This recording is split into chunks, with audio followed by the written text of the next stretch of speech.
li fi war a rot ci ay laaj warta bari moo tax noo ngi leen di ñaan di ko sàkku bu baax ci yéen ñu delloo leen kàddu gi rek ñu jël lu tolloog ñett ba ñeent ba juróomi question yoo xam ne kilifa yi fi toog dinañ ci tontu waaye it muy laaj yoo xam ne du génn cadre waxtaan wi nu fi waxtaane mooy ci rapport Cour des comptes ci noonu lay jébbalewaat kàddu gi soxna si mu jàkkaarloog yéen ngeen jox ko laaj yi ngeen soxna si.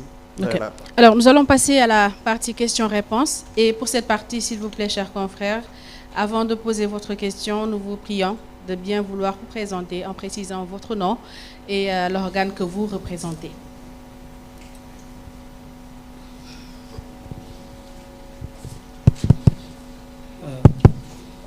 Merci beaucoup à tous, merci beaucoup aux différents ministres.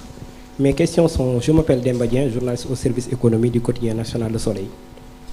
Mes questions sont particulièrement adressées à Monsieur le ministre des Finances, Cheikh Diba. La première est celle-ci. Elle concerne la mobilisation des ressources publiques.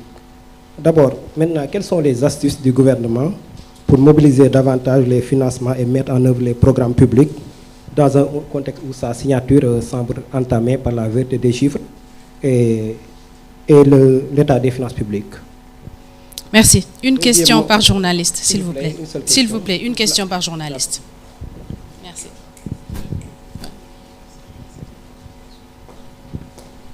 Bonjour tout le monde, moi c'est Aminatou Diallo, je suis journaliste à la radio économique Trade FM. Alors avec ce niveau d'endettement assez élevé de 2019 à 2024, j'aimerais savoir est-ce que le gouvernement a un projet de s'endetter davantage? Si oui, est-ce que l'état financier le permettra, côté soutenabilité, quoi? Alors la deuxième question... Une question par journaliste, une question, s'il vous plaît.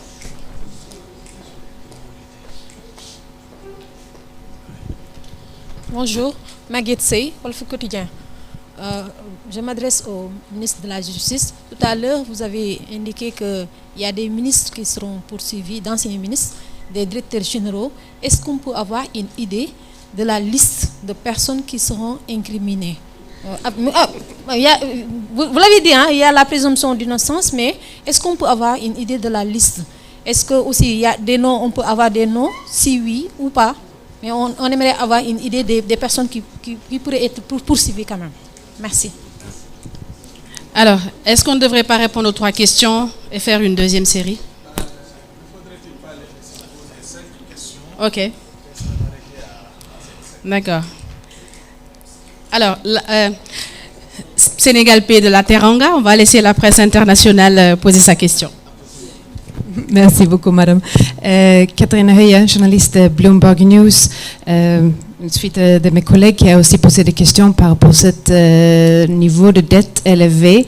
Est-ce que vous attendez une dégradation de notes, d'audience de notation? Et comme si ça c'est le cas, comment vous comptez financer le financement pour 2025? Est-ce que ça change votre programme si vous ne pouvez pas aller au marché extérieur de la dette? Cher Fall. Merci beaucoup.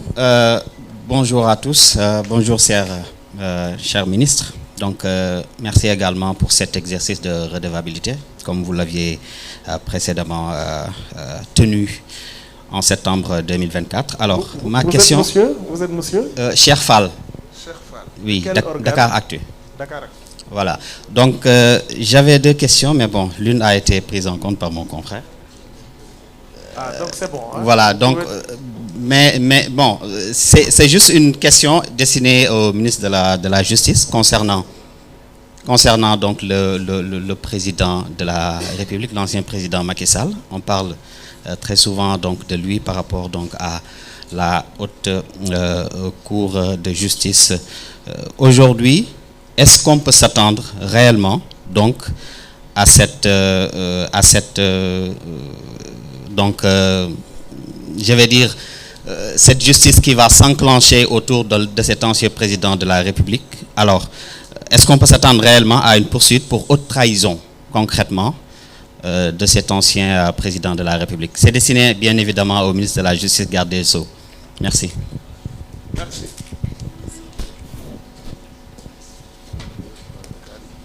Nous avons 5 questions.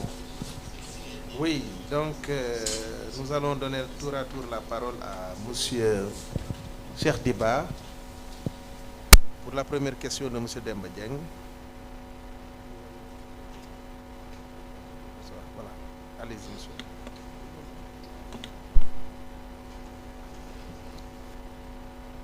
Merci beaucoup, mesdames, messieurs.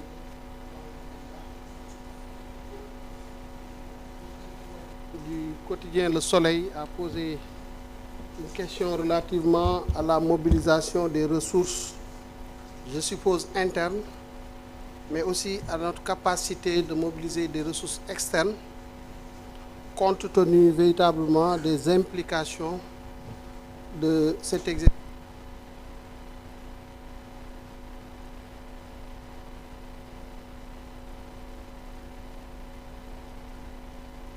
Interne, quelles sont nos stratégies d'amélioration de la mobilisation des ressources et par ailleurs, quelle stratégie d'endettement nous comptons mettre en œuvre pour juguler véritablement les implications et essayer d'irriguer notre économie et avoir les ressources nécessaires pour financer notre action publique.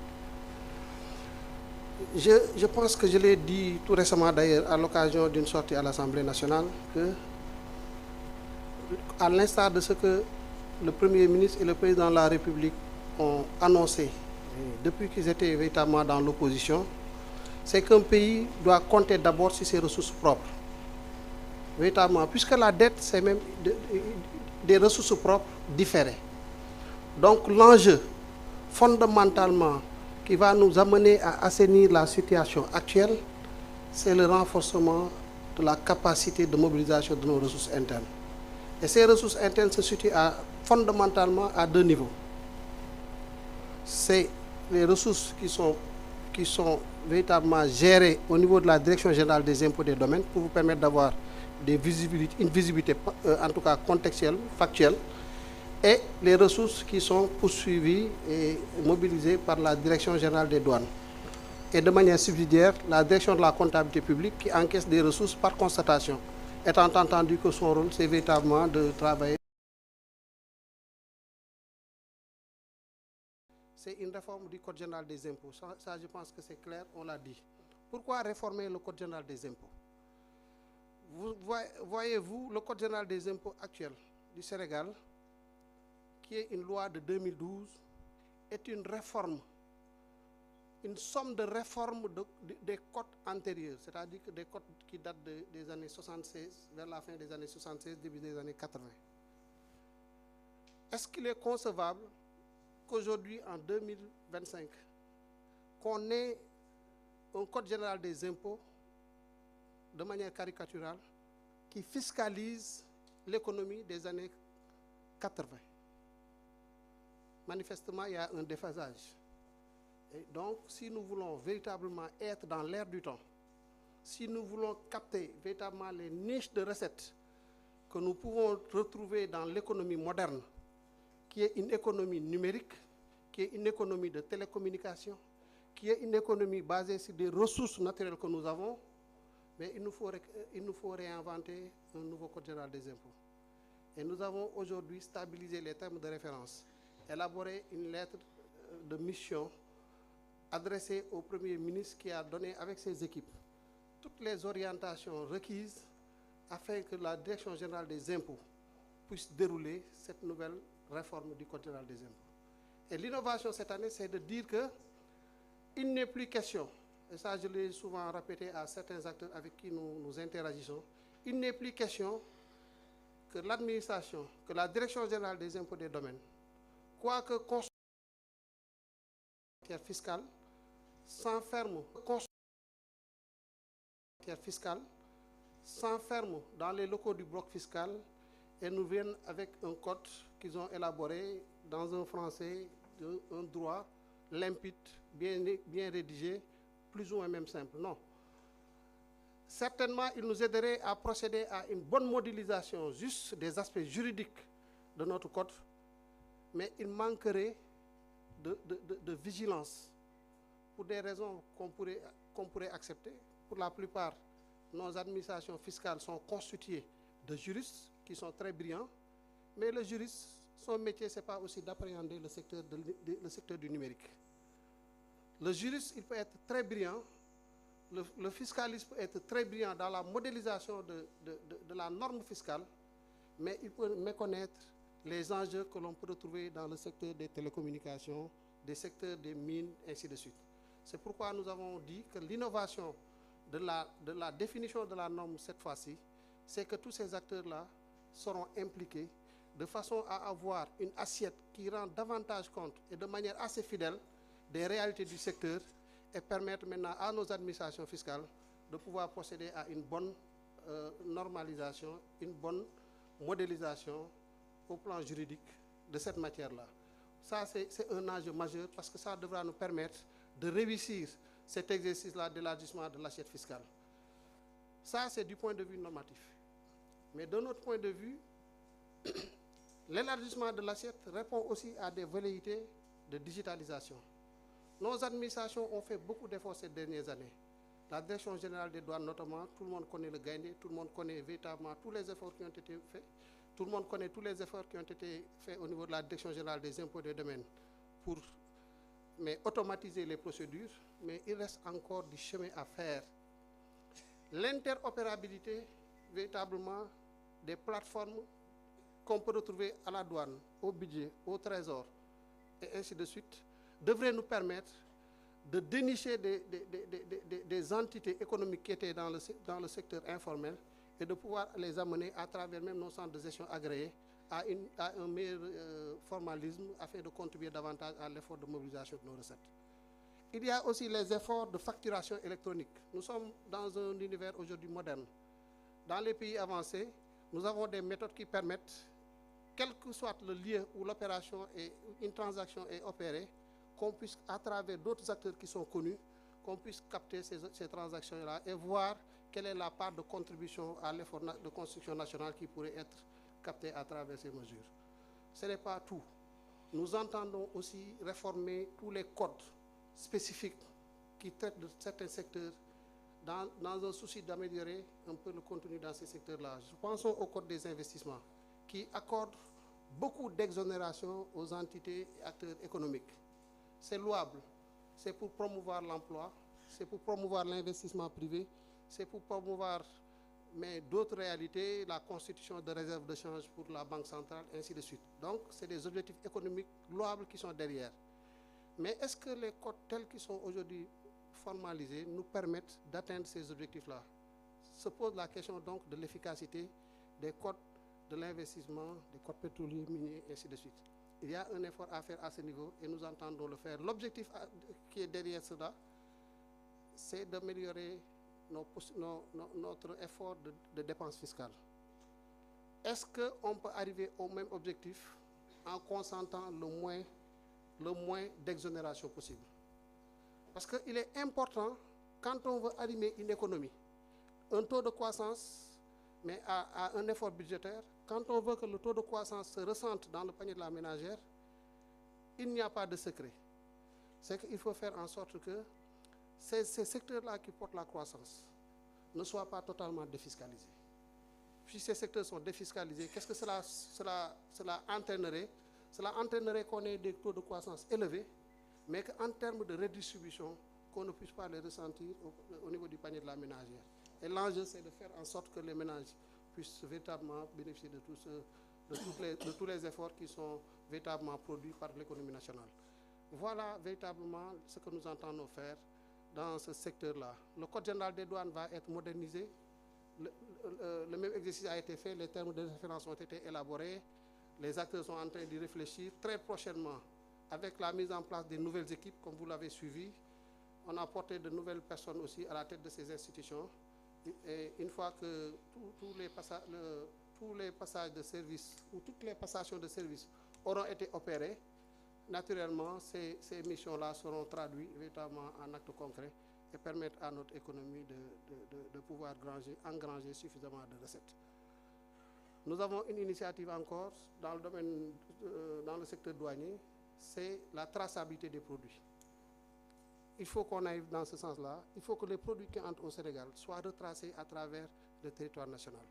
Parce que des fois, on peut déclarer un produit qui doit ressortir sous forme de réexportation, mais qu'on retrouve après sur le marché local et qui passe sans véritablement payer la contribution nécessaire au plan douanier. Voilà, en tout cas, sur la mobilisation des ressources internes, tous les efforts que nous entendons consolider pour pouvoir atteindre les objectifs que les autorités ont fixés au ministère des Finances et du Budget. Sur la question de l'endettement, je pense que très rapidement, la vision Sénégal 2050 apporte une réponse assez claire. C'est que aussi on ne pourra pas continuer à tout reposer sur le secteur public. L'économie, c'est vrai, c'est un secteur public fort, mais surtout en termes de régulation, en termes d'accompagnement. Ce qui fait l'économie, c'est le secteur privé. C'est au secteur privé de créer les emplois, c'est au secteur privé de créer de la ressource, de la valeur. Et donc, il faut qu'on arrive à transformer notre budget en une véritable opportunité pour le secteur privé et permettre à ce secteur privé-là d'avoir une assise solide pour pouvoir se projeter et capter d'autres réalités économiques à travers certainement le territoire national, à travers l'environnement régional, mais aussi à pouvoir compétir en termes d'efficacité et à capter toutes les opportunités qui s'offrent, même sur le plan international. C'est bien possible, nous avons ce qu'il faut, nous avons les opportunités, nous avons véritablement la matière grise pour le faire, mais il faut qu'on ait de l'audace et il faut qu'on arrive à transformer cette économie-là et à permettre à ce que ce secteur privé, dans un horizon temporel très rapide, d'ici à la fin du premier quinquennat, que nous puissions transformer l'apport du secteur privé d'une contribution très faible sur les 3/3 de contribution au secteur de l'économie publique, qu'on puisse arriver à un secteur privé qui contribue à hauteur de 1/3 au moins et laisser les 2 autres tiers au secteur public. Voilà ce que nous entendons faire. Mais sur la dette, les opportunités que nous entendons saisir s'inscrivent dans le cadre de ce qu'on appelle la gestion active de la dette. C'est-à-dire que nous avons un stock de dette, comme l'a rappelé tout à l'heure le ministre secrétaire général du gouvernement, qui est très handicapant pour nos économies. Comment arriver à discuter avec nos partenaires techniques et financiers de façon à ce que la dette qui nous coûte très cher, qu'on puisse la reprendre et qu'on puisse retravailler son profil de maturité. Si la dette coûte cher et que nous devons la payer dans un horizon de 3 ans, qu'on puisse, mais véritablement avec les nouvelles opportunités qui s'offrent sur les marchés, qu'on puisse réacheter ces dettes-là par des dettes qui sont moins coûteuses et qu'on puisse transformer ou étaler sur un horizon temporel qui va au-delà de 5, 6, 7 ans, ce qui nous permet de libérer des marges de manœuvre. Si tous ces efforts-là sont réalisés avec la mobilisation des ressources internes, avec la rationalisation des dépenses publiques, nous allons voir que notre déficit budgétaire va aller en baissant, en empruntant une nouvelle trajectoire de consolidation budgétaire, comme nous le disons. La consolidation budgétaire, c'est arrivé à un taux de 3%. Ce faisant, le PIB augmentant avec la croissance, on voit une inversion de la courbe de l'endettement qui va effectivement nous amener dans un horizon raisonnable, soutenable, comme le disait le ministre de l'économie, à un taux de 70% ou inférieur à un taux de 70%, conformément aux critères de convergence de l'UEMOA. Sur la première question, voilà ce que je voulais apporter comme élément de réponse, tout en laissant le ministre de l'économie certainement apporter d'autres éléments de considération. Merci. Voilà, monsieur le ministre, je crois que vous avez... Investissement public. Deuxièmement, la modernisation et la digitalisation de la gestion des finances publiques. Et troisièmement, les réformes structurelles visant à une réorganisation des services impliqués dans la gestion de la dette. Ces réformes structurelles seront traduites comme suit et mises en œuvre de manière séquencée. Premièrement, il faudra améliorer la qualité comptable et de l'information financière à travers la mise en place d'un système d'information intégré de gestion des finances publiques, garantissant un meilleur contrôle des dépenses et des financements. Cette modernisation permettra d'améliorer la qualité et la fiabilité des données financières, de faciliter leur accessibilité et d'assurer la sincérité des comptes. regarder, mais la perspective est bonne. Et la perspective, elle est importante.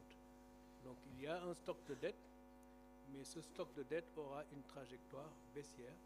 Et de ce point de vue, il est important que ceux qui font la notation puissent apprécier cet aspect-là.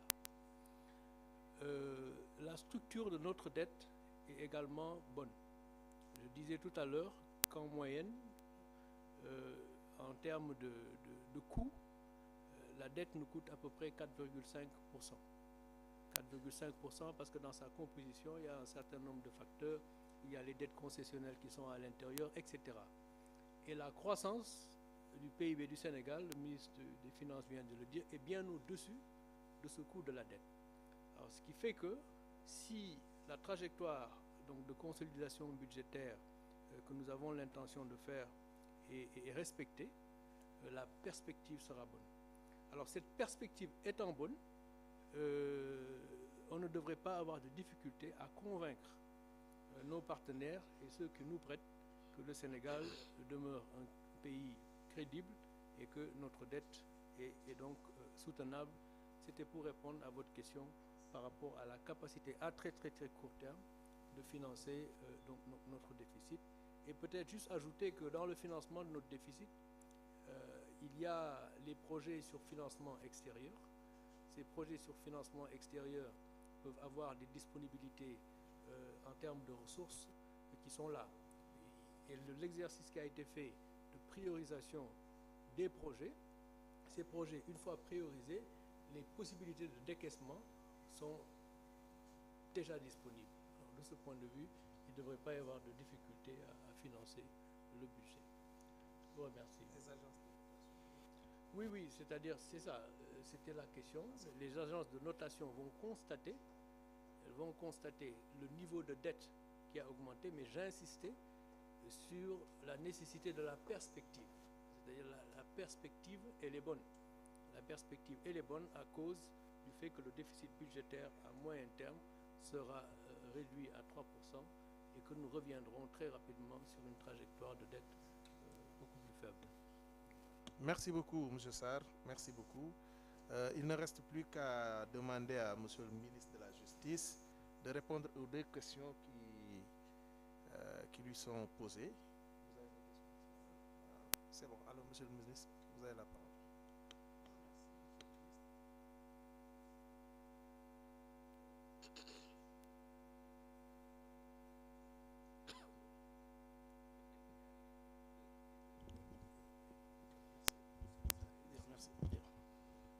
La première question qui m'a été posée est celle de savoir s'il est possible d'avoir l'identité des ministres et DG susceptibles de faire l'objet de poursuites.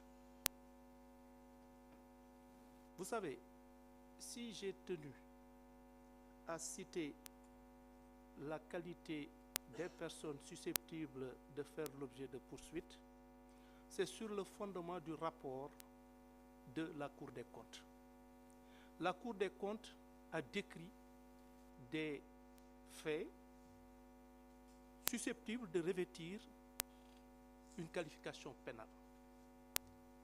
Il y a eu effectivement des malversations qui ont été commises, qui sont présumées avoir été commises, et ces malversations ont été bien décrites et le montant dissipé ou les montants dissipés bien spécifiés. Le problème qui se pose est surtout de savoir qui sont susceptibles, de par leur position, de par la nature des faits dont il est question, qui sont susceptibles d'avoir commis ce genre de malversation. Et la nature de ces infractions, la position des personnes susceptibles d'avoir commis les dites malversations ne peuvent être, à la lumière des faits qui nous ont été livrés par la Cour des comptes dans son rapport, que d'anciens ministres. Pourquoi?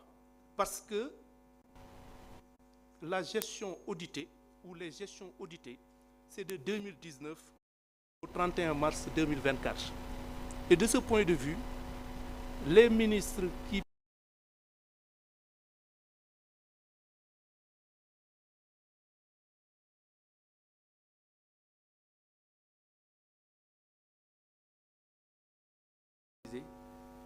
il y a des directeurs généraux durant la même période, des comptables, des gestionnaires et d'autres particuliers sans autre précision. Donc la question est aussi simple. Et le rapport a été publié hier. Que je sois aujourd'hui en mesure de vous dire que tel et tel pourrait être poursuivi, c'est tout simplement me lancer dans une entreprise, dans une sorte d'aventure, c'est-à-dire une entreprise dont on connaît le début, mais dont on ignore la fin. Et ce n'est nullement dans mes intentions. Je ne fais pas du tout de la divination. Cela dit, il a été également question de la question de savoir s'il faut s'attendre à une poursuite pour haute trahison. Que je sache, les infractions que j'ai évoquées tout à l'heure et que peuvent revêtir les faits qui ont été dénoncés par la Cour des comptes, qui ont été retracés par la Cour des comptes, que je sache, le délit de haute trahison n'a pas été évoqué. Parce que moi, j'ai eu à évoquer surtout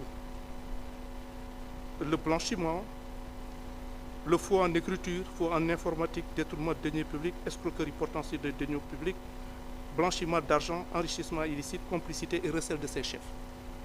Il est vrai que nous sommes dans une dynamique d'enquête. Et une dynamique d'enquête peut aboutir n'importe où. C'est dire donc que, encore une fois, rien n'est exclu. Nous sommes là pour faire toute la lumière sur des faits nébuleux qui ont causé un grave préjudice à notre économie, à notre pays, à notre collectivité. Dire que les faits que nous recherchons vont concerner telle personne ou telle autre personne, vont revêtir telle forme ou telle autre forme, c'est-à-dire pourraient effectivement conduire à l'arrestation ou aux poursuites de tel, je ne pense pas être en mesure de le faire et je n'ai nulle envie d'entrer dans des considérations que je ne maîtrise guère. su may lay tontu léegi si li nga ma laaj si laaj bu jiitu bi ngay wax ni ndax mën naa la wax yan ministre ak yan DG ñoom la ñu war a topp su ma tontu woon si sa laaj bi si anam yi ngay xaar su boobaa nga war ma jàppee luxuskat ndaxte fi ma nekk nii moo di dama ñëw Cour des comptes def benn rapport wax ni def nañ nangam def nañ nangam def nañ nangam leeral ko lool ni nangam yooyu ñu def jalgati nañ nangami milliards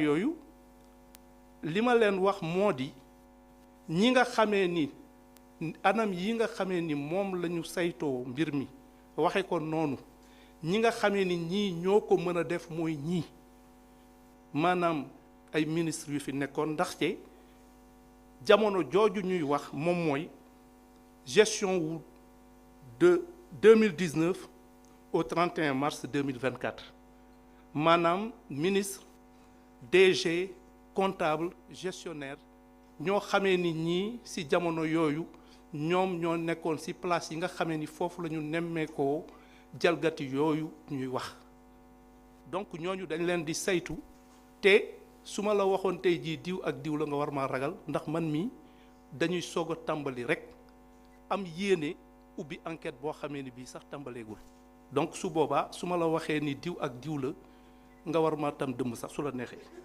voilà bon li ñu wax ni ma aussi ndax war naa mën a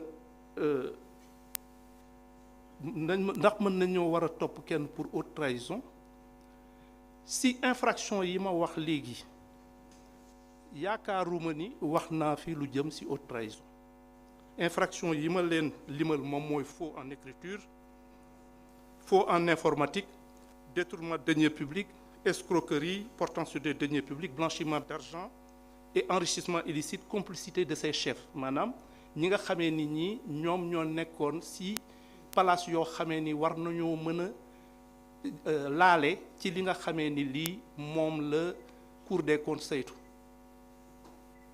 léegi nag enquête la enquête man xam naa si sama carrière ni di nga tàmbali benn enquête boo xamee ni lii ngay wër gis si loo xamee ni taxul woon a jóg moo tax su ma la waxee ni lii la ñuy saytu moom mooy ñi nga xamee ni Cour des comptes leeral na mbir mi nit ñi nga xamee ni def nañu jëfin yi nga xamee ni ay jalgati la si anam yii lañ ko defee te lii la luubal nañ loo xamee ni ay milliards yoo xamee ni lim bi itam wax nañ ko léegi liggéey bi nga xamee dañ koy def ñoom yombalal nañu ko loolu la ñuy toppat seet ñi nga xamee ni ñan ñoo nekkoon si ay palace yoo xamee ni war na leen mën a may ñu def lii nga xamee ni lii tey jii moom la ñuy tawat war a di saytu ñan ñoo ko def su topp leen ak teg leen njaru yoon jaadoo ñu def ko te jàpp naa ni mbir mi tëdd na tëdd boo xamee ni bii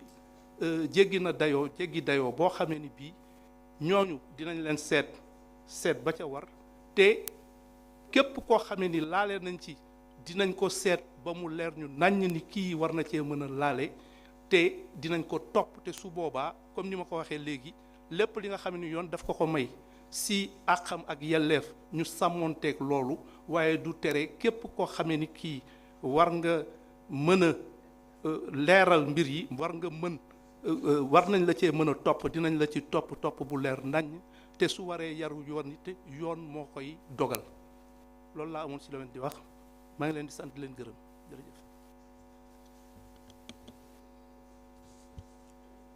Voilà, nous allons donc, avant de clôturer la séance, donner la parole au ministre secrétaire général du gouvernement.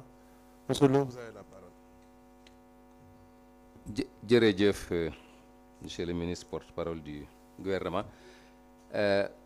Ci laaj bi suñu mbokk Bloomberg bi laaj dafa dellu si ci li ñuy wax agence de notation ndax loolu day faral lu muy ñëw mooy ne yéen a dugal seen bopp mënoon ngeen a def lii agence de notation yi bin ko defee mois de septembre wax ko Sénégal agence de notation yi koy topp kenn moo ci ñëw ne ko man danaa la defal lii danaa la defal laa wàññi te mooy li may wax rek yéen ñëpp yéen a ngeeg seeni njaboot ci kër ga ñun fi mu toll suñu note mën nañ ne ñu ngi ci 13/20 moom lañ ñuy noté fi mu toll bu dee 20 ñu ngi 13 dëkku Afrique yi ñi ci am 13 dañ leen doon wàññi dëkk Afrique yi ña ca ëpple lu ñuy am du weesu 14 donc ñu ngi ci diggante 12 ak 13 kenn ki ban waxee 26 septembre dafa ñëw am lu mu ci wàññi maintenant moom dem na ne nekkatu leen 13 dañ leen di yóbbu 12 te pourtant li ñu waxoon lu garaaw la lii ñu waxaat ñoom danañ ko saytu waaye ñoom sóoraale woon nañ déjà ne lii war a xew na ba pare te ñoom lu ci bëri seen liggéey dañ ko teg ci yoon mooy danañ dellu si waat gisanteeg ak ministère des finances gisanteeg ñëpp buñ paree ne bi ñu xoolee yëf yi fii lañ koy nar a yóbbu waaye xam nga lu leen amal solo ñoom mooy seen xàcc fu ngeen xàcc ci jëm te loolu yaakaar naa ne semaine yi wala fan yi ñu jëm premier ministre dana ko leeral waxoon na ko ci déclaration de politique dana ko waxaat am nañ yaakaar ne ñi nga xam ne ñoom li ñuy wax dal nañ seen xel mën naa am ñu def ñu li ñuy wax outlook négatif c'est-à-dire yéen ñi ngi leen di bàyyi xel waaye suñ xel dalul loolu lu ci bëri mooy li nga xam ne boo tul dana am ñi ngi leen di bàyyi xel suñ xel dalul loolu buñ ko amee lii ñu def lu mu ñu wàññi donc loolu bu mu tiital kenn ndax am na ñuy wax waaw agence de notation yi nangam loolee seen liggéey bu nu gisee ñun fa nu jëm suñu yéene du ne 13 bi 13 mooy lin am ñun suñu yéene mooy yegg 15 incha allahu te mën nañ fa yegg 15 sur beneen bi ministre bi junj na ko mooy ne waxtaan wi booba ba léegi mi ngi continuer ak FMI Fonds monétaire international ak Banque mondiale ma fàttali ko actionnaire lan ci ñooñu actionnaire lan fa mu neex leen mu naqari leen danañ continuer waxtaan ba nu demee Washington waxtaan ak ñoom waxtaanu gu xóot lan am ak ñoom ndax nee nañ leen defuñu lii pour yéen suñ bopp tax ñu koy def ministre bi commencé ne waxaat ak ñoom danañ dellu si bu nu dellu si li ñuy wax misreporting mooy ne waxu leen li am ban demee octobre avril bi octobre dañ ne leen déedéet waxuñu li am ñun ñoo ñëw wax leen li am danañ dellu si ñoom am nañ procédure misreporting loolu moom mooy ñi fi nekkoon waxuñu woon dëgg kon nu ñuy def ak yéen nu ñuy def ak yéen waxoon naa ko ci benn émission ñett la rek ñoom ci seen règle benn fay leen ñu li ngeen ñu yoreel lépp loolu xel xalamu ko duñ ko def ñemewuñ ko ñaareel ba dañ leen di suspendre du ngeen ñëwati ci ñun loolu tamit lëngoo neex na lool waaye nag koo bàyyi sa morom mu dem ak i mbaggam ñetteel bi mooy ñëw leen ñu toog waxtaan yan mesure ngeen bëgg a jël ñun lan lañ leen wax moom la leen premier ministre wax chaque fois man duma xaar FMI wax ma li ma war a def pour sama njariñu askan mooy ne lépp lu ñu FMI nar a wax ñun def nañ ko déjà ci projet bi ndax lu mu lay wax d'habitude demal yokk say kii fexeel ba am ressources yu bees wàññil say dépenses naa nga def nañ ko ba pare incha allah ñoom bu ñu defee seen procédure misreporting ñu ñëw toogaat waxtaan am nañ yaakaar ne monsieur le ministre des finances xam naa ne yow ak say équipe am nañ yaakaar ne mois de juin incha allahu du ñàkk ñu mën a demaat conseil d'administration FMI ñu commencé waat ak ñoom liggéey ndax ñoom seen njariñ lenn rek la àdduna bi képp ku bëgg a magam bëgg a liggéey ak Sénégal mënul ñëwal boppam FMI ñëwal ñëpp bu paree xaatim ne ñii lii te moom li muy faral di xaatim ñun bind nañ ko déjà ci rapport Cour des comptes ñoom koy xanaa ñëw toog ñu waxtaan wax leen ñun fi ñu bëgg a dem nan lañ fa bëgg a demee te waxuñu ko pour ñoom dañ koy wax ñun liñ bëgg a def mun paree sunu fekkee ne neex na président de la République ak premier ministre ñu defaat ak ñoom programme la ca tegu ñun li ñu gën a intéressé mooy sénégalais yi ndax programme bi day tax rek li nga xam ne yoruñu ko ku ñu bëgg a ñëw mottalil ñu ko ñëw mottalil ñu ko dalal xelu sénégalais yi bari nañu leen di tiital ci agence de notation ak fonds monétaire international amul benn yoon bu nu jógul di waxtaan ministre bi mi ngi wax ak ñoom depuis rapport bi génn incha allahu semaine yi di ñëw da ngeen leen fi dégg ñu ñëw tënk li ñuy tënk continuer suñu liggéey defuñu ko pour FMI defuñu ko pour Banque mondiale li tax ñu def ko jubal jubbanti gi ak def transformation systémique Sénégal looloo tax ñu koy def loolu laa ci bëggoon a yokk. jërëjëf monsieur le ministre des finances am na benn précision bu ndaw bu mu bëgg a apporter rek balaa ñuy tëj. Merci beaucoup, monsieur le ministre, porte-parole du gouvernement. Alors, la précision que je voulais faire, moi, comme disait le ministre secrétaire général du gouvernement, dans le rapport avec le fonds, l'objectif véritablement du conseil, il a parlé du mois de juin, mais l'objectif du conseil, ce n'est pas le mois de juin. L'objectif du conseil, c'est très prochainement au mois de mars ou avril, ou plus tard. Mois de juin, c'est pour la négociation d'un nouveau programme. Voilà, c'est ça. Le nouveau programme que nous devons dérouler avec le Fonds monétaire, nous avons pour objectif, pour ambition, de le boucler au plus tard à la fin du mois de juin et de procéder à un décaissement avec la Banque mondiale dans le cadre de l'appui budgétaire durant cette période-là. Nous avons les ressorts pour y arriver. Nous avons commencé, pas plus tard que ce matin, j'ai reçu le représentant résident du Fonds monétaire international et la directrice des opérations de la Banque mondiale. L'idée est de ne pas perdre de temps, de commencer, d'adresser la situation, de définir les prochaines étapes et que, au plus tard, avant d'aller aux assemblées annuelles d'avril du Fonds monétaire de la Banque mondiale, que nous puissions définitivement régler la question du passage en conseil d'administration et profiter du mois de mai, peut-être mi-juin, pour définitivement adresser le nouveau programme qui nous permettra d'assainir nos relations avec tous les autres partenaires techniques et financiers. Parce que le FMI, pour conclure, c'est une forme de labellisation, c'est tout. C'est une forme de certification. C'est nous qui définissons ce que nous voulons faire avec le FMI.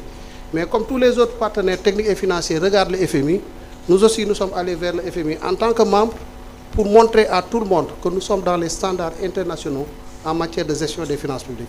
Voilà donc la précision que je voulais vous répondre. Merci. Voilà.